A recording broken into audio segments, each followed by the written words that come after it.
राष्ट्रीय स्वयंसेवक संघ का सिद्धांत, ध्येय, कार्यपद्धति आदि विषयों में प्राथमिक बातें हम जानते हैं। संक्षेप में हम यह जानते हैं कि हमारा ध्येय है परम वैभवम नेतुमेतः स्वराष्ट्रम। यह स्वराष्ट्र यानी हिंदू राष्ट्र परम वैभव तक ले जाना, यह ध्येय है। उसके लिए साधन है विधायाश्च धर्मस्य संरक्षणम। धर्म का संरक्षण यह साधन है। इस साधन का आधार है विजेत्री जन संहता कार्य शक्ति है, हमारी विजयशालिनी संगठित कार्य शक्ति, यानी संपूर्ण हिंदू समाज का संगठन, यह उसका आधार है। तो संपूर्ण हिंदू समाज का संगठन, यह आधार, इस आधार के सहारे धर्म का संरक्षण, उसके फलस्वरूप हिंदू राष्ट्र का परम वैभव, यह साध्य साधन विवेक राष्ट्रीय स्वयंसेवक संघ ने रखा है। और इसमें संपूर्ण हिंदू राष्ट्र का संगठन, यह जो आधारभूत कार्य है, वह कार्य संघ करेगा, ऐसा तय किया है। ये सब बातें हम जानते हैं, केवल पुनस्मरण के लिए संक्षेप में मैं बता रहा हूं। संपूर्ण हिंदू राष्ट्र का संगठन, यह कार्य संघ ने अपने तरफ लिया, जिसका मतलब होता है कि हिंदू राष्ट्र के हर एक घटक को संपूर्ण राष्ट्र के साथ एकात्म बनाना, एकात्मता का संस्कार देना। मैं अलग नहीं, पृथक नहीं, स्वतंत्र नहीं, राष्ट्र शरीर का एक अंग मात्र हूं, अवयव मात्र हूं, यह साक्षात्कार हर एक को कराना। इस तरह के जो साक्षात्कारित हिंदू है यानी स्वयंसेवक है, उनका अनुशासनबद्ध संगठन खड़ा करना। इस संगठन की सीमाएं बढ़ाते बढ़ाते बढ़ाते इतनी बढ़ाना कि संघस्थान की सीमाएं और हिंदुस्तान की सीमाएं समव्याप्त हो जाए, माने संपूर्ण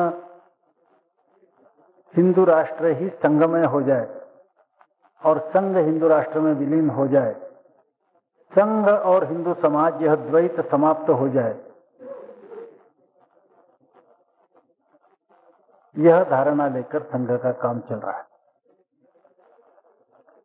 संपूर्ण समाज को सुसंगठित करने की दृष्टि से उपयुक्त कार्य पद्धति का विकास भी किया गया है, जिसका केंद्र बिंदु दिन प्रतिदिन का एकत्रीकरण, दिन प्रतिदिन एकत्रित आने के पश्चात सामूहिक कार्यक्रम, सामूहिक कार्यक्रम के माध्यम से सामूहिक मन का निर्माण होता है, समष्टिगत कार्यक्रम के माध्यम से समष्टिगत मन का निर्माण होता है। इस मनोवैज्ञानिक सिद्धांत के आधार पर सामूहिक कार्यक्रम, उनके द्वारा संस्कार देना, हर एक हृदय पर समाज के साथ एकात्मता का संस्कार अंकित करना, यह जिसका केंद्र बिंदु है, दिन प्रतिदिन का एकत्रीकरण, यह नित्य कार्यक्रम जिसका है। और बाकी फिर कुछ नैमित्तिक कार्यक्रम, जिसमें साल में नियमित रूप से आने वाले 6 उत्सव और अनियमित रूप से नैमित्तिक कितने ही कार्यक्रम छोटे बड़े होते रहते हैं। तो नित्य और नैमित्तिक कार्यक्रम, केंद्र बिंदु, दिन प्रतिदिन का एकत्रीकरण, इस तरह की कार्य पद्धति का विकास किया। और संघ ने ऐसा कहा कि संघ जो कुछ भी हासिल करना चाहता है, उस दृष्टि से संघ की कार्य पद्धति स्वयं पूर्ण है। स्वयं पूर्ण है, इसके दोनों मतलब है। यदि हम इस कार्य पद्धति को लेकर चलते हैं तो संपूर्ण समाज को सुसंगठित करने के लिए दूसरे किसी भी पूरक सप्लीमेंट्री कार्य पद्धति की आवश्यकता नहीं। इसको यदि हम छोड़ देते हैं मोहवश, तो दूसरी कोई भी ऐसी कार्य पद्धति हो नहीं सकती जो वैकल्पिक पर्यायी सब्स्टिट्यूट अल्टरनेटिव इस नाते काम कर सकती है। तो इस पद्धति को लेकर काम करते हैं तो पूरक कार्य पद्धति अनावश्यक हो जाती है। मोहवश इस कार्य पद्धति को छोड़ देते हैं जल्दबाजी में, तो दूसरी कोई वैकल्पिक कार्य पद्धति हो ही नहीं सकती। दोनों अर्थ में हम लोगों ने कहा कि संघ की कार्य पद्धति यह स्वयं पूर्ण है। फिर संघ की कुल मिलाकर जो योजना है वह भी मामूली तौर पर हम लोग जानते हैं। संघ ने कहा कि हम हिंदू समाज का संगठन करेंगे, यानी हर एक हिंदू को संपूर्ण समाज के साथ एकात्मता का साक्षात्कार कराना, एकात्मता का संस्कार देना, ऐसे लोगों का संगठन खड़ा करना। तो स्वयंसेवक का निर्माण और संगठन इतना ही काम राष्ट्रीय स्वयंसेवक संघ करेगा, ऐसा कहा। आधारभूत कार्य है। किंतु अब भी प्रश्न निर्माण होता है, 1925 में भी यह प्रश्न निर्माण हुआ कि आपने ध्येय बहुत बड़ा रखा है, परम वैभवम ने तुम्हें तत्स्वराष्ट्रम। इस ध्येय को प्राप्त करने के लिए तरह तरह के कामों की आवश्यकता है। राष्ट्र जीवन के विभिन्न क्षेत्रों में प्रवेश करते हुए वहां उपयुक्त कार्यों की रचना और विचारों का विकास करने की आवश्यकता है। और संघ ने कहा कि हम केवल संगठन करेंगे, संगठन के अलावा कुछ नहीं करेंगे। Organization is our beginning and organization our end. संगठन यह हमारा प्रारंभ है, संगठन यही हमारा अंत है। स्वयंसेवक का निर्माण और उनका संगठन, इतना ही काम संघ करेगा और दूसरा कोई भी भला काम संघ नहीं करेगा। तो उस समय भी कहा गया, आज भी पूछा जाता है कि दोनों का मेल कैसे बिठाया जा सकता है।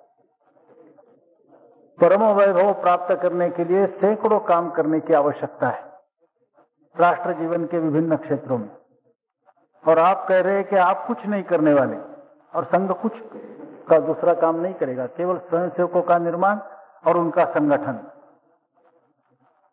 तो फिर ये बाकी सारे काम कैसे हो सकते हैं और बगैर उनके परम वैभव कैसे प्राप्त हो सकता है? तो प्रारंभ से यह कहा गया कि संघ केवल संगठन करेगा, स्वयंसेवकों का निर्माण करेगा, उनको उपयुक्त संस्कार देगा, उनका अनुशासनबद्ध संगठन खड़ा करेगा, इस अनुशासनबद्ध संगठन को आसे तो हिमाचल बढ़ाएगा। इतना ही काम संघ करेगा। लेकिन संघ से संस्कार और प्रेरणा प्राप्त किए हुए स्वयंसेवक, दिन प्रतिदिन शाखा में आने वाले संघ से संस्कार और प्रेरणा प्राप्त किए हुए स्वयंसेवक अपनी अपनी रुचि प्रकृति प्रवृत्ति के अनुकूल राष्ट्र जीवन के विभिन्न क्षेत्रों में प्रवेश करेंगे और वहां कार्य और विचारों की रचना करेंगे। कार्य और विचारों की रचना यह स्वयंसेवकों का दायित्व है। स्वयंसेवकों का निर्माण यह संघ का दायित्व है। संघ स्वयंसेवक निर्माण करेगा, स्वयंसेवक कार्य क्षेत्रों का निर्माण करेंगे। कार्य क्षेत्रों का निर्माण यह संघ का दायित्व नहीं है, संघ का दायित्व स्वयंसेवकों का निर्माण है, स्वयंसेवकों का दायित्व कार्य क्षेत्रों का निर्माण है। वे अपनी अपनी रुचि प्रकृति प्रवृत्ति के अनुकूल विभिन्न क्षेत्रों में प्रवेश करते हुए कार्य और विचारों की रचना करें। लेकिन उसमें 3 तरह की परहेज रखनी चाहिए, ऐसा शुरू से कहा गया। पहली बात कि हम राष्ट्र जीवन के किसी भी क्षेत्र में प्रवेश करते हैं तो वहां के कार्य की रचना और विचारों का विकास यह सस्ती लोकप्रियता के पीछे न लगते हुए राष्ट्रीय स्वयंसेवक संघ के जो सिद्धांत और आदर्श है उन्हीं के प्रकाश में कार्य की रचना और विचारों का विकास हम करें, यह एक बात। दूसरा, हमारे स्वयंसेवक विभिन्न क्षेत्रों में प्रवेश करने के पूर्व उन क्षेत्रों में काम करने वाले अलग अलग लोग पहले से है, मौजूद है, विद्यमान है। उन्होंने वहां कुछ काम का ढंग, वायुमंडल, आदतें निर्माण की है। कुछ अच्छी होगी, कुछ खराब भी होगी। इसके कारण हो सकता है कि वायुमंडल अच्छा नहीं, रीति नीति अच्छी नहीं, काम की पद्धति अच्छी नहीं, अब जिस क्षेत्र में हम जाते हैं वहां तुरंत यश प्राप्त हो, इस दृष्टि से जो गलत आदतें वहां पहले से चल रही उन्हीं का स्वीकार करते हुए हम तुरंत कैसे यशस्वी हो सकते हैं। तो गंगा गए गंगादास, जमुना गए जमुनादास, ऐसा करना नहीं है। तो विभिन्न क्षेत्रों को परिष्कृत करने के लिए, साफ करने के लिए हम जा रहे हैं। हमें यश प्राप्त होने में देर हो सकती है, इसमें आपत्ति नहीं, लेकिन राष्ट्रीय स्वयंसेवक संघ ने हमें आपसी व्यवहार की जो रीति नीति पद्धति सिखाई है, उसी रीति नीति पद्धति को इंट्रोड्यूस करना है अपने क्षेत्र में। हो सकता है इसके कारण यश प्राप्ति में कुछ देर हो, किंतु जल्दबाजी में आकर गंगा गए गंगादास, जमुना गए जमुनादास ऐसा करना नहीं है। यह दूसरी बात। और तीसरी बात कि सर्वसाधारण स्वयंसेवक के लिए भी यह कहा गया है कि प्रतिदिन शाखा पर आना चाहिए। ये बड़ा विचित्र है। एक तरफ हम कहते हैं कि संघ में संस्कार दिए जाते हैं, लेकिन दूसरी तरफ हम देखते हैं कि आदमी बुढ़ा भी हो जाता है, बाल पक जाते हैं, चलना कठिन हो जाता है, तो भी निकर पहनकर शाखा पर आ जाओ, यह आग्रह चलता ही रहता है। मैंने ऐसी कोई व्यवस्था नहीं जैसे मिलों में होता है, फैक्ट्री में होता है कि इधर कपास डाल दिया, उधर मैन्युफैक्चर्ड गुड एक बार हो गया कि फिर से मशीनरी में डालने की आवश्यकता नहीं, पक्का माल हो जाता है। वैसे 5 साल 10 साल तक शाखा में आ गए, फिर ये मैन्युफैक्चर्ड स्वयंसेवक हो गया, फिर जीवन भर शाखा में आने की आवश्यकता नहीं, अब तुम पक्का स्वयंसेवक हो गए हो, सर्टिफाइड। ऐसा नहीं है। यहाँ संस्कार होते हैं, यह भी प्रतिज्ञा है, और आखिर तक हर दिन शाखा पर आना है, यह भी कहा गया है। जिसका मतलब होता है कि संस्कार होते हैं, यह सही है, किंतु मनुष्य के मन की रचना ही ऐसी है कि बाह्य वायुमंडल के संपर्क में हम जब आते हैं तो अच्छे लोगों के संस्कार भी धूमिल हो जाते हैं। वह जो मालिन्य है उसको हर दिन दूर करने की आवश्यकता है। पीतल का बर्तन जो है उसको हर दिन साफ करने की आवश्यकता है। इस विजयादशमी को एक बार पीतल का बर्तन साफ किया, उसको अलमीरा में रख दिया, अब अगले विजयादशमी में ही उसको मांज लेंगे, इससे काम नहीं चलेगा, हर दिन साफ करना पड़ता है। वैसे यहाँ संस्कार दिए जाते, यह भी सही है, लेकिन उनको कायम रखने के लिए हर दिन शाखा पर आकर फिर से संस्कारों की रिवीजन करना, यह भी आवश्यक होता है। दोनों बातें कही गई। यह सर्वसामान्य स्वयंसेवक के लिए भी कहा गया है। अब जो विभिन्न क्षेत्रों में काम करते हैं वो तो जानबूझकर ऐसे कार्य क्षेत्र में है जहां पहले से गलत वायुमंडल लोगों ने तैयार किया है। उनके लिए तो मन को परिष्कृत करने की आवश्यकता सामान्य स्वयंसेवक की तुलना में अधिक हुआ करती है। इस दृष्टि से सामान्य स्वयंसेवक का दिन प्रतिदिन के उपस्थिति के विषय में जितना आग्रह होगा उससे अधिक आग्रह पूर्वक विभिन्न क्षेत्रों में काम करने वाले लोगों ने दिन प्रतिदिन का उपस्थिति का आग्रह रखना चाहिए। ये 3 बातों की परहेज, एक संघ के सिद्धांतों आदर्शों के प्रकाश में ही अपने अपने कार्य क्षेत्र में विचारों का विकास और कार्य की रचना हो। दूसरा, संघ ने जो आपसी व्यवहार की रीति नीति पद्धति बताई है वही हम अपने अपने कार्य क्षेत्र में इंट्रोड्यूस करें। और तीसरा कि सर्वसामान्य स्वयंसेवक से भी अधिक आग्रह दिन प्रतिदिन के उपस्थिति के विषय में हमारा रहे। 3 बातों की परहेज के साथ यह कहा कि हमारा स्वयंसेवक अपने रुचि प्रकृति प्रवृत्ति के अनुकूल विभिन्न कार्य क्षेत्रों में जाएंगे और वहां कार्य का विकास, विचारों का विकास, कार्य की रचना करेंगे। इस तरह से राष्ट्र के परम वैभव के लिए आवश्यक वो सभी कार्य होंगे, कोई कार्य अछूता नहीं रहेगा। लेकिन ये सारे कार्य स्वयंसेवक करेंगे, संघ नहीं करेगा। संघ स्वयंसेवकों का निर्माण करेगा। स्वयंसेवकों ने इन सब बातों का निर्माण करना है। एक तरह से डिवीजन ऑफ लेबर, श्रम विभाजन है कि संघ ने स्वयंसेवकों का निर्माण करना, स्वयंसेवकों ने कार्य क्षेत्रों का विकास करना। यह एक ऑल आउट स्कीम, कुल मिलाकर योजना पहले से बताएगी। और इसमें आधारभूत कार्य कुछ होगा तो वह स्वयंसेवकों का निर्माण और उनका संगठन, और यह आधारभूत कार्य संघ ने स्वयं हाथ में लिया है। और इस दृष्टि से कार्य पद्धति का विकास किया। जैसे मैंने कहा, दिन प्रतिदिन का एकत्रीकरण इसका केंद्र बिंदु है। इसके द्वारा उपयुक्त संस्कार मन पर अंकित किए जाते हैं।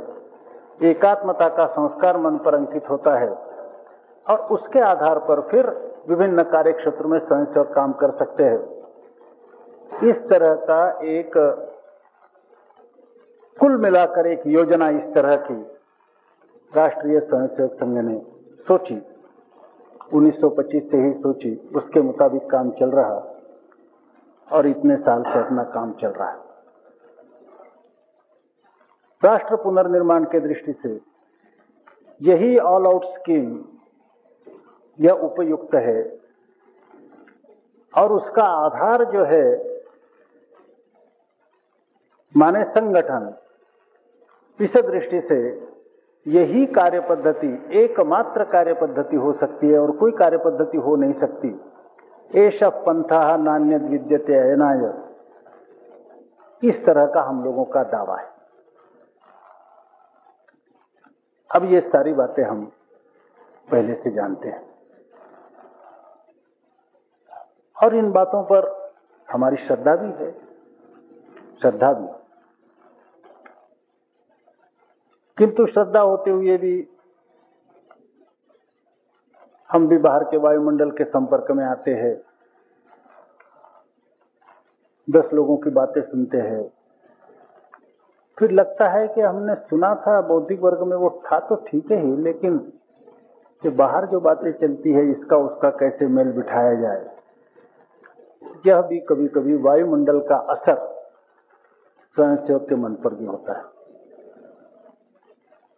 और इस दृष्टि से एक बार जो विश्वास दृढ़ हो गया वह थोड़ा हिल जाता है। समर्थ रामदास ने ऐसा कहा, कर्म केले ची करावे, ध्यान धरिले ची धरावे, विवरिले ची विवरावे, पुन्हा निरूपण, तैसे ची आम्हा घडले, बोलिले ची बोलणे पडले, काजे विघडिले ची घडिले समाधान। उन्होंने कहा कि हमने पहले बोला था वही फिर से बोलना पड़ रहा, क्यों? तो पहले बोला था उस समय विश्वास दृढ़ हो गया था, लेकिन बीच में जो कालावधि गया है इसमें विश्वास कुछ हिल गया है और इसी विश्वास को दृढ़ बनाने के लिए वही बात बोलने की आवश्यकता है जो पहले एक बार कही गई, ऐसा समर्थ रामदास ने कहा। इसी दृष्टि से अपने यहां भी बौद्धिक वर्ग की योजना। तो स्वयंसेवक के नाते हम जानते हैं कि हमारा ध्येय क्या है, उसका साधन क्या है, उसका आधार क्या है, उसके लिए कार्य पद्धति क्या है, वही एकमात्र कार्य पद्धति है और कुल मिलाकर राष्ट्र निर्माण की परम वैभव प्राप्ति की योजना संघ की क्या है, संघ और स्वयंसेवकों में किस तरह से कार्य का विभाजन है, यह सारी बातें हमारे सामने। लेकिन जैसे मैंने कहा वायुमंडल का एक असर क्या होता है, आजकल एक शब्द बड़ा चलता है प्रगमनशील लोगों के द्वारा, प्रोग्रेसिव लोग, उसका नाम है बुद्धिवाद, बुद्धिवाद,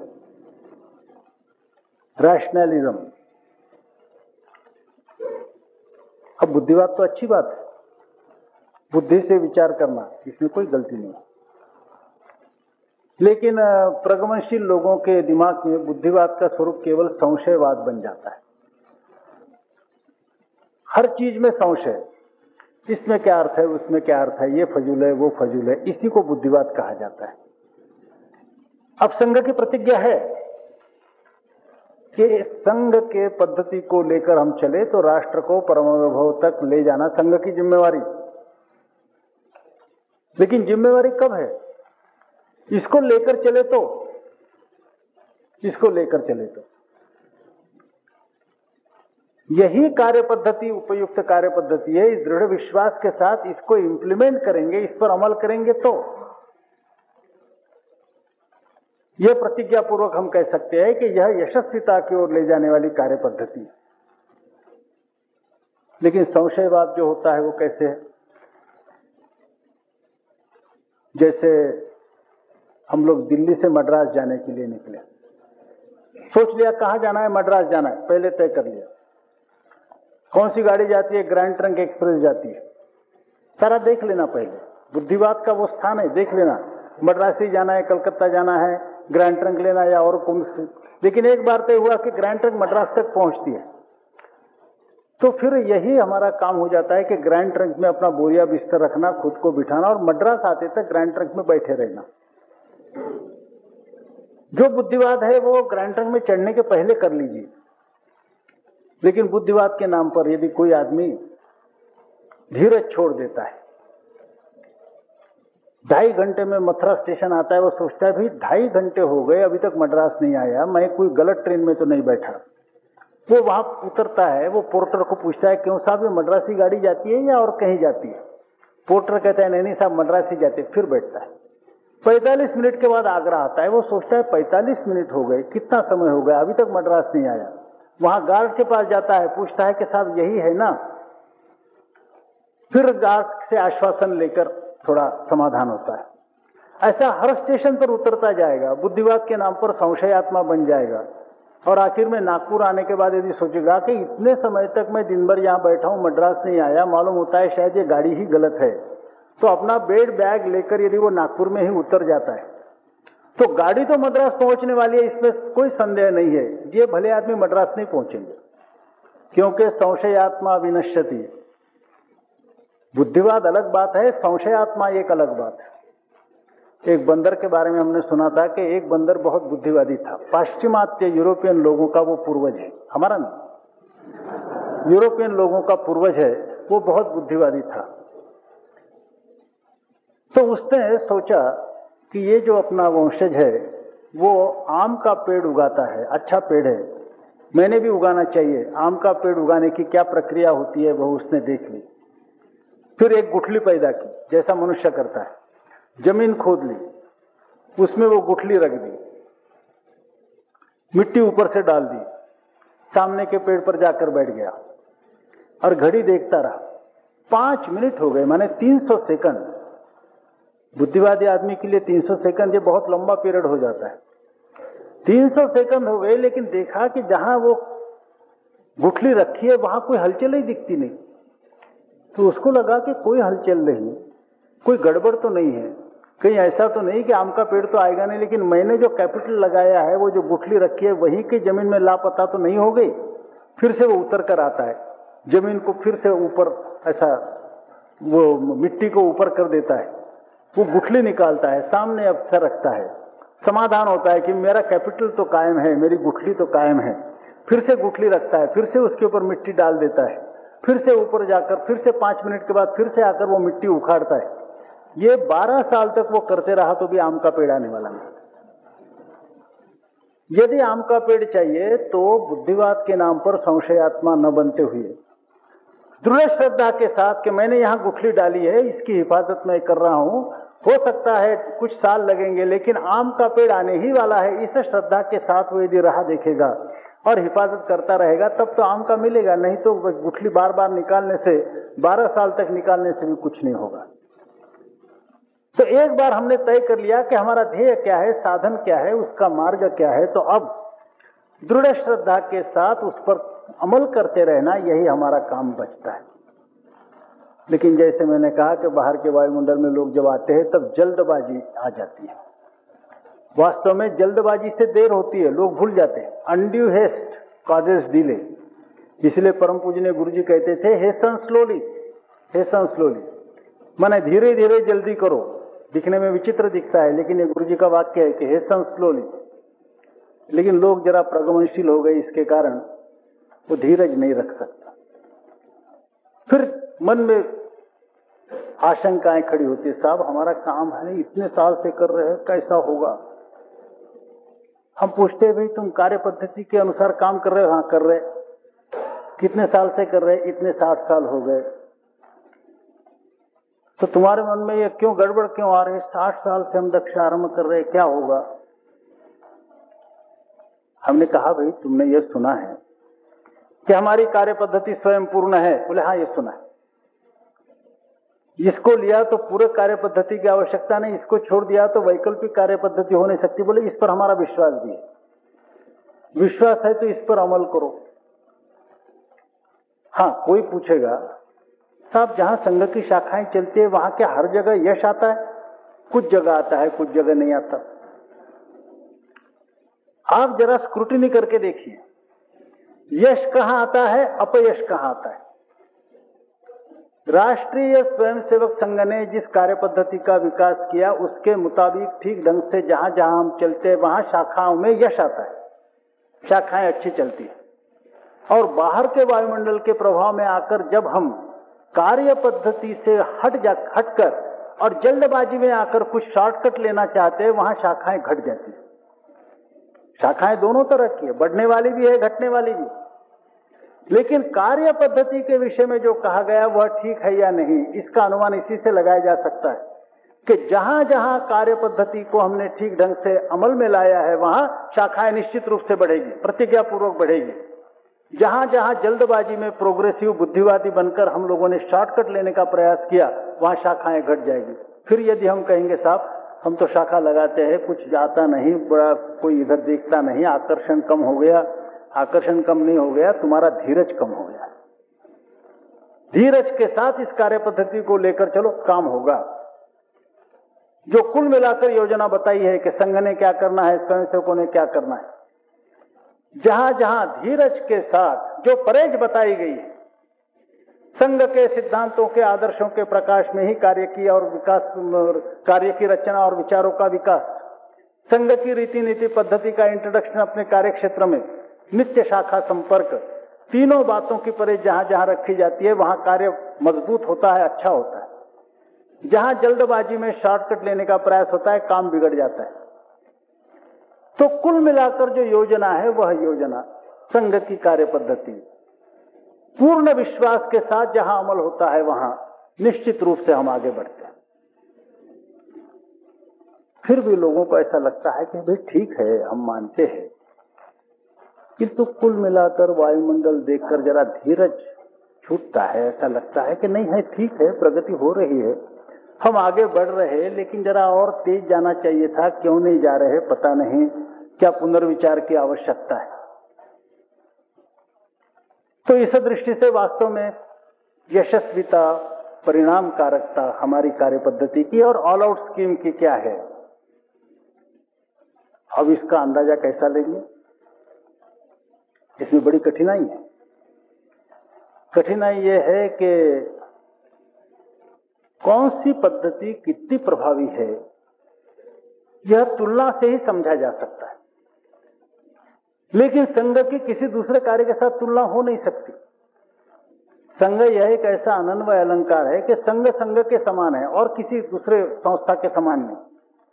संपूर्ण समाज को सुसंगठित अवस्था में लाना यह संघ का काम होने के कारण संघ के समान दूसरा कोई काम नहीं। तो कार्य के स्वरूप के दृष्टि से विचार किया तो संघ यह अनन्वय अलंकार है, इसका किसी के भी साथ इसकी तुलना नहीं हो सकती। इसलिए और किसी के साथ तुलना करते हुए और फिर देखना कि भाई वो ज्यादा प्रभावी है या ये ज्यादा प्रभावी है, ये बड़ा कठिन काम है। लेकिन हाँ, दूसरा है संगठन के नाते यदि हम देखें, कार्य क्षेत्र दूसरा होगा, कार्य का स्वरूप दूसरा होगा, लेकिन जैसे संघ की प्रतिज्ञा है कि हम संगठन बनाएंगे, वैसे और यदि किसी की प्रतिज्ञा होगी कि हम संगठन बनाएंगे, तो उन्होंने इतने साल में कितना संगठन बनाया, हमने कितना बनाया, उनको यश कितना प्राप्त हुआ, हमको यश कितना प्राप्त हुआ, इस सीमित पहलू को लेकर कि संगठन खड़ा करना हमारी प्रतिज्ञा और किसी की प्रतिज्ञा है, कितने समय में उन्होंने कितना संगठन किया, हमने कितना संगठन किया, ऐसी कुछ तुलना हो सकती है क्या? तुलना से बात स्पष्ट हो जाती है। तो ऐसा दिखेगा कि जहां कार्य के स्वरूप के दृष्टि से संघ अतुलनीय है, क्योंकि संघ के जैसे कार्य का स्वरूप और कहीं नहीं, वहां संगठन खड़ा करना है ऐसी प्रतिज्ञा, ऐसी इच्छा कई लोगों ने दिखाई, कई लोगों ने संगठन खड़ा करने के प्रयास किए और केवल संगठन शास्त्र की परिणामकारकता इस नाते हमारी उनकी तुलना हो सकती है। अब एक हमारे क्षेत्र का तो हो ही नहीं सकता, लेकिन दूसरे क्षेत्र का एक कार्य लगभग उम्र में संघ के जैसी जिसकी उम्र है, थोड़ी सीनियरिटी है, राजनीतिक क्षेत्र का है, जिसका नाम हमने सुना है, कम्युनिस्ट पार्टी का नाम सुना है। बहुत लोगों को ये पता नहीं है कि कम्युनिस्ट पार्टी सीनियर है और आरएसएस जूनियर है, बहुत लोगों को पता नहीं। विजयादशमी 1925 को संघ का निर्माण हुआ। 17 अक्टूबर 1920 को ताशकंद में माने रूस में कम्युनिस्ट पार्टी ऑफ इंडिया का निर्माण हुआ। तो communist party of India RSS की तुलना में 4 साल 11 महीने 10 दिन ज्येष्ठ है, जूनियर नहीं है, सीनियर है। अब वो भी संगठन खड़ा करना चाहते हैं, इतना ही नहीं, तो उनके जो संगठन शास्त्रज्ञ है उनको पश्चिम में सर्वश्रेष्ठ संगठन शास्त्रज्ञ माना गया है, जिसका नाम है लेनिन। लेनिन को पश्चिम का सर्वश्रेष्ठ संगठन शास्त्रज्ञ इस सेंचुरी का, इस शताब्दी का ऐसा माना गया। तो पश्चिम के सर्वश्रेष्ठ संगठन शास्त्रज्ञ ने दिए हुए नियमों के अनुसार चलने वाली पार्टी, लेनिन का बहुत बड़ा नाम, डॉक्टर जी का नाम ही कहीं नहीं था, कोई उनको पहचानते नहीं। संघ की स्थापना 1925 विजयादशमी को हुई। 2.5 महीने के अंदर अंदर कम्युनिस्ट पार्टी ऑफ इंडिया की एक ऑल इंडिया कॉन्फ्रेंस दिसंबर 1925 के अंत में कानपुर में पहली ऑल इंडिया कॉन्फ्रेंस हुई। उस समय संघ की उम्र क्या थी? 2.5 महीना। और संघ को कितने लोग जानते थे? तो देश तो जानता ही नहीं था, मध्य प्रदेश वाले भी जानते नहीं थे, विदर्भ के लोग भी पूरा जानते नहीं थे, नागपुर वाले भी पूरा जानते नहीं थे कि राष्ट्रीय स्वयंसेवक संघ नाम की कोई बड़ी चीज निर्माण हुई है। 2-3 मोहल्ले के लोग जो नजदीक रहते थे वही जानते थे। उस समय संघ की ताकत क्या होगी? तो आपने ये सुना है कि ये बोलना बड़ा कठिन है, क्योंकि कितने लोगों को लेकर परम पूज्य डॉक्टर जी ने संघ का प्रारंभ किया मैं तो नहीं जानता। कुछ लोग कहते हैं 5 लोगों को लेकर, कुछ कहते 12 लोगों को लेकर, कुछ कहते 20 लोगों को लेकर, पता नहीं, मुझे भी मालूम है। लेकिन ये तय करने में कठिनाई इसलिए आती है कि जब मैं नागपुर में जाकर अंदाजा लेने का प्रयास मैंने किया, तो जिन 5 लोगों को लेकर डॉक्टर जी ने संघ कार्य का प्रारंभ किया, उन 5 लोगों में मैं भी एक था, ऐसा बताने वाले 5000 लोग कम से कम नागपुर में, जो कहते हैं कि उन 5 लोगों में मैं भी था। तो यह कहना कठिन है कि वास्तव में जिस समय कानपुर में पहली all India conference communist party की हुई, उस समय संघ की क्या स्ट्रेंथ होगी ये बताना कठिन है। लेकिन हम अंदाजा लगा सकते हैं, आप भी तो शाखा चला रहे, कितना फर्क पड़ेगा। मेंढक बहुत बड़ा हो गया तो भी बैल के जैसा तो हो नहीं सकता। तो 100 होगी, 50 होगी, और कितने होगी? और प्रतिष्ठा क्या थी? प्रतिष्ठा कुछ नहीं, लोग समझते थे 10 अखाड़े चल रहे, ये भी चल रहा। कम्युनिस्ट पार्टी की बड़ी प्रतिष्ठा थी, जिसका कारण था हिंदुस्तान में स्वातंत्र्य का आंदोलन चल रहा।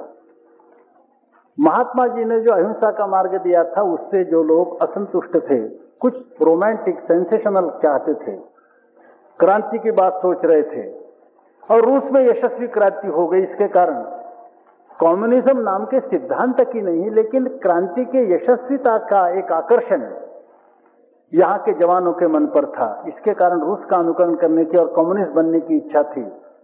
और इतना ही नहीं, तो सारे दुनिया में कम्युनिज्म के विषय में एक उत्सुकता थी कि साहब अनोखी क्रांति इन्होंने रूस में करके दिखाई है।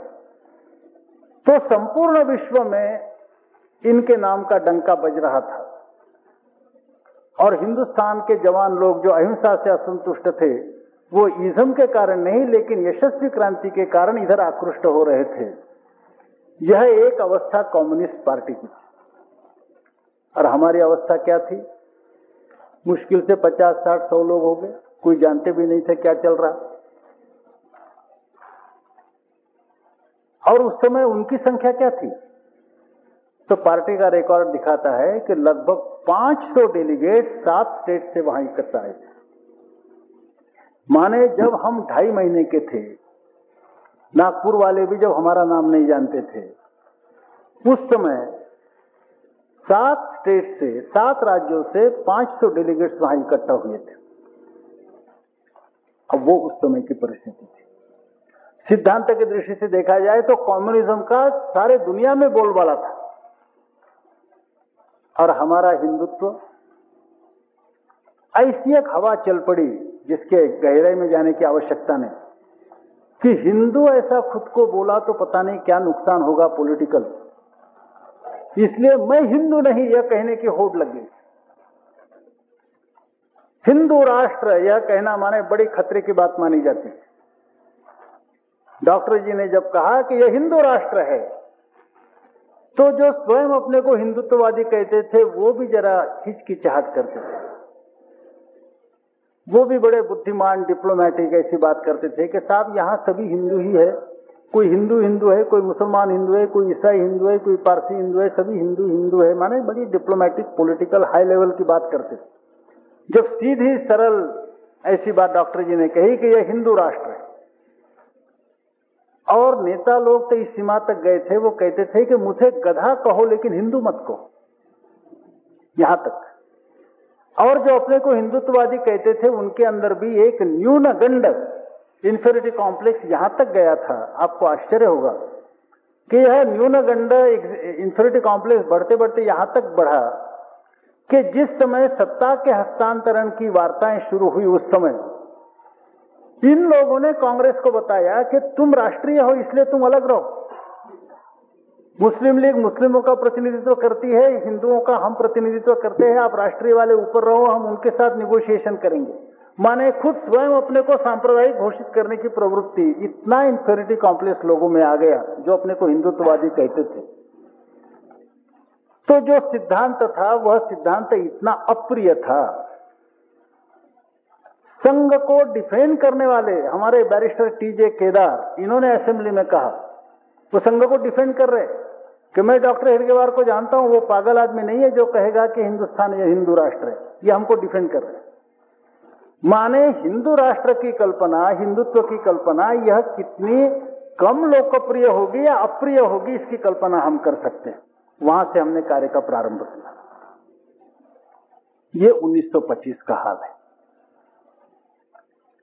अब समय बीतता गया, 30 साल चले गए, हम 1955 में आते हैं। 1955 में क्या हालत थी? अभी अभी राष्ट्रीय स्वयंसेवक संघ पर जो पाबंदी थी वह उठ गई थी। पाबंदी के कारण संघ को काफी स्ट्रेन हुआ था, शाखाएं फिर से गठित करना शुरू हुआ था, तरह तरह के लांछन संघ पर लगाए गए थे। इन लांछनों से इनका निराकरण कैसे किया जाए इस चक्कर में लोग थे। और उधर कम्युनिस्टों का हाल क्या था? दूसरा महायुद्ध अभी समाप्त हुआ था। दूसरे महायुद्ध के समाप्ति के समय ऐसी कुछ पोजीशन आ गई थी जिसके कारण पूर्वी यूरोप के सभी छोटे बड़े राष्ट्र रशिया के प्रभुत्व में आ गए थे। 48 में एक क्रांति चीन में होकर एक बड़ा जनसंख्या वाला देश कम्युनिस्ट बन गया था, और 1955 में माने संघ स्थापना के 30 साल के पश्चात यह हालत थी कि 1/3 जगत पर कम्युनिस्ट लाल झंडा फड़क रहा था। इसके कारण हिंदुस्तान में भी कम्युनिस्टों की इज्जत थी। हिंदी में एक कहावत है, भाई के भरोसे दो दो लुगाई, माने भाई के ताकत पर, भाई के आर्थिक परिस्थिति के आधार पर 2-2, 4-4 शादियां करना। तो यहां भी कम्युनिस्टों का बड़ा शान था, बड़ा जोरदार था, क्योंकि 1/3 जगत में उनका झंडा लहरा रहा था। इतना ही नहीं, तो 1960 तक एक केंद्रित कम्युनिस्ट जगत था। मॉस्को यह केंद्र और 1/3 जगत मॉस्को के अंतर्गत, उनके अंडर। और हिंदुस्तान में भी यह धारणा थी कि अब कम्युनिस्टों का जो विजयी अश्व है, विश्व विजयी अश्व, यह अब आगे ही दौड़ने वाला है, आने वाली पार्टी, यह उनका चित्र था। और हमारा चित्र क्या था? यह लांछन लगा रहे हैं, वह लांछन लगा रहे, हिंदू नाम लेने में भी मुश्किल है। जो हिंदू नाम लेते थे संघ के बाहर, वो भी एपोलॉजेटिक होकर के नहीं नहीं ऐसा नहीं, हम हिंदू है, यानी हम कोई छोटे दिल वाले नहीं है, सफाई देने के मूड में लोग आ जाते थे, डिफेंसिव पर आ जाते थे। यह चित्र 1955 में था। और आज और 30 साल हो गए। आज हम क्या चित्र देख रहे हैं? 1955 में एक केंद्रित कम्युनिस्ट जगत था, 1/3 जगत लाल झंडे के नीचे था। आज लाल झंडा है, एक केंद्रितता नहीं रही। हर एक राष्ट्र अलग अलग केंद्र बन गया है, कोई किसी के अंडर नहीं है। एक कम्युनिस्ट देश दूसरे कम्युनिस्ट देश के खिलाफ लड़ रहा, रूस चाइना के खिलाफ लड़ रहा, चाइना वियतनाम के खिलाफ लड़ रहा, वियतनाम काम्पुचिया के खिलाफ लड़ रहा, युगोस्लाविया रूस की टांग खींच रहा, रूस युगोस्लाविया की टांग खींच रहा, आपस में सब स्पर्धा शुरू चल रही है। जो सिद्धांत घोषित किए थे, एक एक सिद्धांत से लोग पीछे आ रहे हैं। कहा था नो नेशन, राष्ट्र नाम की कोई चीज नहीं, आप सब जगह राष्ट्रवाद प्रबल हो गया है। कहा था कि फैमिली वगैरह कुछ नहीं है, परिवार नाम का कोई यूनिट नहीं, कॉम्यून हो जाएंगे, कम्युनिस्ट टूट रहे हैं, परिवार हर कम्युनिस्ट देश में परिवार दृढ़मूल होता जा रहा है। एक एक सिद्धांत कम्युनिस्ट देश छोड़ते जा रहे हैं। यहां तक कि अब कुछ कम्युनिस्ट देशों ने यह भी कहा कि मार्क्स को हम बड़ा मानते हैं, लेकिन मार्क्स ने 100 साल पहले कही हुई बातें आज लागू नहीं हो सकती। आज हमें अपने ही राष्ट्रीय विशेषताओं के प्रकाश में अपना रास्ता खोजना पड़ेगा। इस तरह की बात आज कम्युनिस्ट देश कर रहे हैं। और इसके कारण यह जो एक स्वप्न था कि एक केंद्रित कम्युनिस्ट विश्व रहेगा, यह सपना टूट गया है। आपस में स्पर्धाएं चल रही। सिद्धांत के नाते हर कम्युनिस्ट देश में कम्युनिज्म पीछे हट रहा है। एक एक सिद्धांत की चर्चा यहां नहीं करते, लेकिन हर एक सिद्धांत छोड़ना यह कम्युनिस्ट देशों में चल रहा है। और संगठन शास्त्रज्ञ के नाते विशेष जिनका नाम लेनिन का लिया जाता है, उनके संगठन शास्त्र के नियमों के अनुसार चलने वाली पार्टियां, आज उनका हाल क्या है?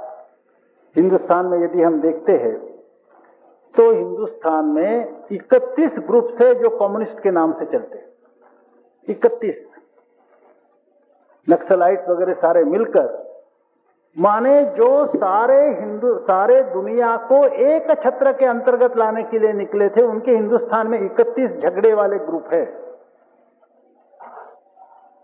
हमारा प्रारंभ तो नागपुर के गली से हुआ था, कोई हमको पहचानता नहीं था। आज राष्ट्रीय स्वयंसेवक संघ की शाखाएं बढ़ गई, संख्या बढ़ गई। जिन संस्थाओं में और कार्य क्षेत्रों में स्वयंसेवक काम कर रहे हैं, उनकी संख्याएं बढ़ रही, उनका प्रभाव क्षेत्र बढ़ रहा। जो कम्युनिस्टों के अड्डे ऐसे कार्य क्षेत्र माने गए थे, वहां भी स्वयंसेवकों के द्वारा संचालित संस्थाएं कम्युनिस्टों से अधिक बलवान आज दिखाई देती है। और संपूर्ण राष्ट्रीय स्वयंसेवक संघ एक कॉम्पैक्ट यूनिट, एक संघ इकाई इस नाते हमारे सामने आता है, जहां सारे दुनिया को एक करने वाले कम्युनिस्टों के हिंदुस्तान में 31 विभाग है, जो आपस में एक दूसरे की टांग खींच रहे। यह दृश्य हम देखते हैं। और जहां तक सिद्धांत का सवाल है, आपने पिछले दिनों में सुना होगा, विस्तार से बताने की आवश्यकता नहीं। आज मैं हिंदू हूं यह कहने की होड़ लगी। मैं तो राजनीति जानता नहीं, लोग कहते हैं कि हिंदुत्व के निष्ठा के कारण जो चुनकर आते हैं वो चुनकर आए हैं, ऐसा लोगों ने हमको बताया। हम राजनीति नहीं जानते। लोगों ने कहा कि हिंदुत्व की ऐसी हवा चल गई, इस हवा के कारण लोग चुनकर आ गए, सरकार बना दी। हमको पता नहीं क्या है क्या नहीं, लेकिन हिंदुत्व का प्रभाव बढ़ रहा है, यह बात निश्चित है। कम्युनिस्टों को भी यह मानना पड़ रहा है। जगह जगह कम्युनिस्टों के जो जर्नल्स है वो सफाई देते जा रहे हैं कि हम हिंदुत्व विरोधी नहीं, हम हिंदू संस्कृति को मानते हैं। अभी आपको पता होगा 82 के जनवरी में केरला के कोचीन में एक बड़ा विराट हिंदू सम्मेलन हुआ था। इस विराट हिंदू सम्मेलन का विरोध सीपीएम ने किया। पहले कहा कि यह विराट हिंदू सम्मेलन कौन सा हिंदू, गांधी को मानने वाला या गांधी को मारने वाला, इस पार्टी का या उस पार्टी का। फिर भी जोर बढ़ता गया। फिर उन्होंने कहा कि ये यदि यशस्वी हो जाता है तब तो केरल में जगह जगह सांप्रदायिक दंगे संघ वाले करेंगे। फिर भी जोर बढ़ता गया। फिर कहा कि यदि यह यशस्वी होता है तो लेफ्टिज्म को सेटबैक मिलेगा केरल में। फिर भी इतना यशस्वी हुआ कभी नहीं, 5 लाख लोगों का गैदरिंग वहां हुआ। और फिर कम्युनिस्टों के ही लीडरशिप पर नीचे से कितना प्रेशर आया होगा इसकी आप कल्पना कर सकते हैं। वैसे तो उन्होंने तुरंत एक पर्ची बांट दी। उसमें उन्होंने कहा कि यह बहुत दुख की बात है कि केरला में विराट हिंदू सम्मेलन यशस्वी हुआ और विराट हिंदू सम्मेलन जैसे यशस्वी हो जाएगा वैसे ही जगह जगह सांप्रदायिक दंगे करने की योजना राष्ट्रीय स्वयंसेवक संघ वालों की थी। लेकिन यह सीपीएम के लिए बड़ी क्रेडिटेबल बात है कि हमने जनता को पहले से आगाह कर दिया था और जगह जगह वॉचडॉग कमेटी हमारे पार्टी ने बनाई थी। इसके कारण संघ वालों का यह जो दुष्ट कार्य था वह दुष्ट कार्य यशस्वी नहीं हो सका। ऐसी बड़ी उन्होंने अपनी पीठ थपथपाई खुद की। लेकिन नीचे से कितना प्रेशर पार्टी पर आया होगा हम कल्पना कर सकते। उनकी यहाँ एक अच्छी पद्धति है, EMS Namboodiripad general secretary all India, ये स्वयं कार्यकर्ताओं से पत्र मंगवाते हैं, उसका जवाब पब्लिकली देते हैं। उनका जो देशाभिमानी करके वहां का अधिकृत वृत्तपत्र है उसमें इसी तरह के प्रश्नोत्तर 22 अप्रैल 1982 को आए थे। 2 थे, विराट हिंदू सम्मेलन से निकले हुए ऐसे 2 प्रश्न थे। आप जानते हैं कि केरला में मापला रॉयट हुआ था और जिसके बारे में कम्युनिस्ट यही कहते आ रहे हैं कि यह आर्थिक वर्ग संघर्ष था, इसमें कोई हिंदू मुसलमान सवाल नहीं था। तो दूसरा एक प्रश्न ऐसा था कि हम जो कहते हैं कि मापला रायट यह केवल आर्थिक वर्ग संघर्ष था, यह हमारा कहना ठीक है क्या, यह एक प्रश्न था। और दूसरा था कि सीपीएम के निर्माण के पश्चात केरला में मुसलमानों के एकत्रीकरण हुए है, ईसाइयों के एकत्रीकरण हुए, हमने किसी का विरोध नहीं किया। अब हिंदुओं का एकत्रीकरण हुआ उसका मात्र हमने विरोध किया, क्या यह डबल स्टैंडर्ड नहीं क्या? ऐसे 2 प्रश्न थे। अब ये नंबूद्रिपाड़ के क्रेडिट में कहना होगा कि वो प्रामाणिकता से प्रश्न भी देते हैं, उसके उत्तर भी देते हैं, सारा पब्लिकली करते हैं। दूसरा जो प्रश्न था उसके बारे में उन्होंने कहा कि हमारे पार्टी ने अभी तक ये भूमिका ली, ये ठीक है कि यह केवल आर्थिक वर्ग संघर्ष था और ये बात ठीक भी है कि शुरू में यह आर्थिक वर्ग संघर्ष ही था, लेकिन यह भी मानना पड़ेगा कि दुर्भाग्य से आगे चलकर इसको हिंदू मुसलमान सांप्रदायिक स्वरूप प्राप्त हो गया। ये उन्होंने फॉर द फर्स्ट टाइम पहली बार किसी भी जिम्मेवार कम्युनिस्ट ने यह कहा कि सांप्रदायिक स्वरूप मापला राइट को था, ये पहली बार कहा गया। और दूसरा जो प्रश्न था कि ईसाई और मुसलमानों का कांग्रीगेशन हुआ, इस समय हमने कुछ नहीं कहा, हिंदुओं को क्यों कहा? तो ऑफिशियल पेपर में ईएमएस नंबूद्रिपाड़ अपने सिग्नेचर से ऐसा कहते हैं कि कांग्रीगेशन एकत्रीकरण किसी का भी क्यों न हो, सभी के एकत्रीकरण के विषय में पार्टी की नीति हमेशा एक जैसी रही है, लेकिन जैसा आपने पत्र में लिखा है वैसा हिंदू एकत्रीकरण के विषय में यदि कुछ गलती हो गई होगी तो निकट भविष्य में उस गलती को दुरुस्त किया जाएगा। ये ईएमएस नंबूद्रिपाड़ ने लिखा है। माने पार्टी के अंदर से कितना प्रेशर आया होगा। पार्टी ने कहा कि शबरीमलाई नहीं जाना चाहिए, जो शबरीमलाई जाएगा उसको पार्टी से निकाल दिया जाएगा। हजारों लोगों ने कहा कि यदि शबरीमलाई एक तरफ और कम्युनिस्ट पार्टी एक तरफ, तो हम शबरीमलाई जाएंगे, कम्युनिस्ट पार्टी छोड़ने को तैयार है। सर्कुलर विड्रॉ किया गया। और सबसे कमाल की यह बात है कि कुछ 5 महीने के पहले सीपीआई के एक श्रेष्ठ विचारक जिनका नाम है सी अच्युत मेनन, जो चीफ मिनिस्टर रहे हैं, उनका एक आर्टिकल आया है राष्ट्रीयता के विषय में। कम्युनिस्टों ने हमेशा यह भूमिका ली है और सी अच्युत मेनन कहते हैं कि हमारा ऐसा ख्याल था कि हिंदुस्तान ये एक राष्ट्र नहीं है। लेकिन अब हम सोचने लगे कि हमारा ख्याल गलत है, क्योंकि जब मैं सोचता हूं कि शंकराचार्य ने हिंदुस्तान के 4 कोने पर 4 मठ की स्थापना की, तो ऐसी ही 4 मठ की क्यों स्थापना की होगी? और फिर जब मैं सोचता हूं कि ये जो तीर्थ क्षेत्र है, दक्षिण के लोग उत्तर में जाते हैं, उत्तर के दक्षिण में आते हैं, तो ये तो प्लेसेस ऑफ नेशनल इंटीग्रेशन, राष्ट्रीय एकात्मता के केंद्र थे। और शंकराचार्य कितने बड़े थे वो हमको बता रहे कि शंकराचार्य कितने बड़े थे कि जब कोई आवागमन की सुविधा नहीं थी उस समय, जंगल है, डकैती है, जंगली पशु है, इन सब का मुकाबला करते हुए सारे हिंदुस्तान में भ्रमण करते हुए कल्चरल यूनिटी, सांस्कृतिक एकात्मता का उन्होंने निर्माण किया और राष्ट्रीयता की नींव डाली। और फिर वो कहते ये ठीक है कि जहां राजनीतिक एकता एक सरकार नहीं थी लेकिन सांस्कृतिक एकता थी।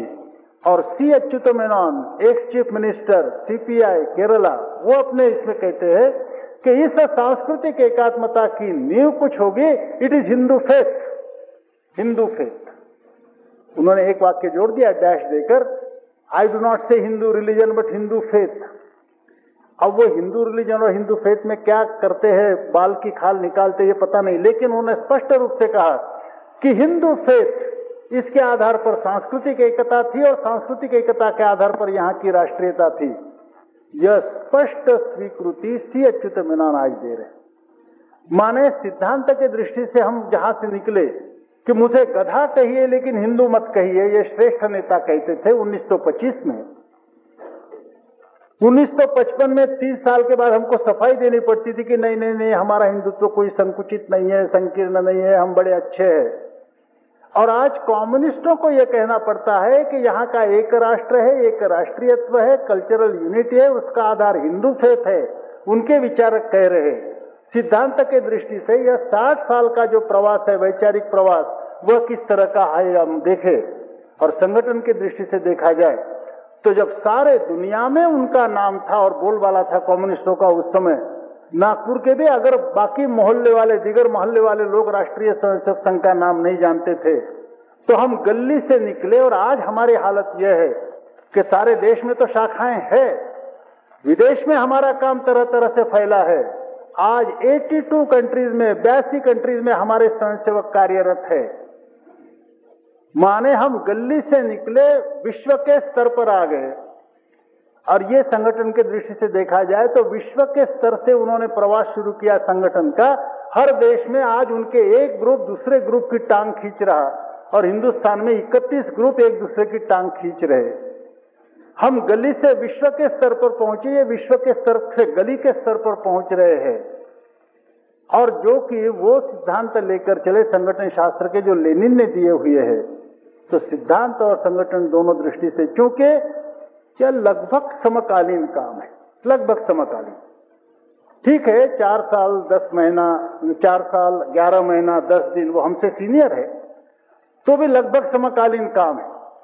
तो पश्चिम के सर्वश्रेष्ठ संगठन शास्त्रज्ञ जो माने गए हैं, उनके सिद्धांत के अनुसार चलने वाले लोगों का वो हाल है। और आज परम पूज्य डॉक्टर जी के सिद्धांत और कार्य पद्धति के अनुसार चलने वाले लोगों का ये हाल है। और हमारे एक कम्युनिस्ट मित्र पार्लियामेंट में कहते थे, बोले संघ वालों का अजीब है, कम्युनिस्ट थे। मैंने कहा क्यों? बोले साहब ये डॉक्टर साहब की मृत्यु कब हुई? 1940 जून में, जवाहरलाल जी के 24 साल के बाद। बोले जवाहरलाल जी की मृत्यु उस समय जवाहरलाल जी क्या थे? विश्व नेता थे। आजकल विश्व नेता ये शब्द बहुत चलता है, हर एक आदमी विश्व नेता है। तो वो विश्व नेता थे। और जो नॉन अलायंड मूवमेंट के टिटो, नासेर और नेहरू, यह जो त्रैमूर्ति थी, सारे दुनिया में विख्यात थी। और डॉक्टर जी की मृत्यु हुई उस समय डॉक्टर जी को कितने लोग पहचानते थे? ज्यादा से ज्यादा विदर्भ महाराष्ट्र के, थोड़े जहां शाखाएं वगैरह होगी महाराष्ट्र के बाहर, वहां से थोड़े लोग पहचानते थे। तो बोले 24 साल पहले मृत्यु हुई, मृत्यु के समय डॉक्टर हेडगेवार को कोई पहचानता नहीं था। इनकी 24 साल के बाद मृत्यु हुई और मृत्यु के समय विश्व नेता के नाते थे। लेकिन इमरजेंसी के समय बोले हमने यह देखा है कि डॉक्टर जी के सिद्धांत के लिए मर मिटने के लिए लाखों लोग तैयार हो गए इमरजेंसी के समय। लेकिन ऐसे ही कोई मौका आता है तो पंडित नेहरू के सिद्धांतों के लिए मरने के लिए एक भी आदमी सामने नहीं आता। मिनिस्टर बनने के लिए तो आ जाएगा, लेकिन पंडित नेहरू के सिद्धांत के लिए मरने को लोग तैयार हो गए, 5 लोग भी सामने नहीं आते। क्या विचित्र बात है। तो यह जो वैचारिक और संगठनात्मक प्रवास है, राष्ट्रीय स्वयंसेवक संघ को 60 साल पूरे होते आए। तो 1925 में हम कहां थे सिद्धांत और संगठन के रूप में? 1955 में हम कहां थे सिद्धांत और संगठन के रूप में? 1985 में हम कहां हैं सिद्धांत और संगठन के रूप में? कुछ तुलनात्मक यदि हम विचार करें तो किस तरह से जो हमारा दावा है कि सिद्धांत के नाते, संगठन के नाते, कार्य पद्धति के नाते, एष पंथा नान्यद विद्यते अयनाय, यही एकमात्र रास्ता है। यह बात कितनी सही है यह हम समझ पाएंगे।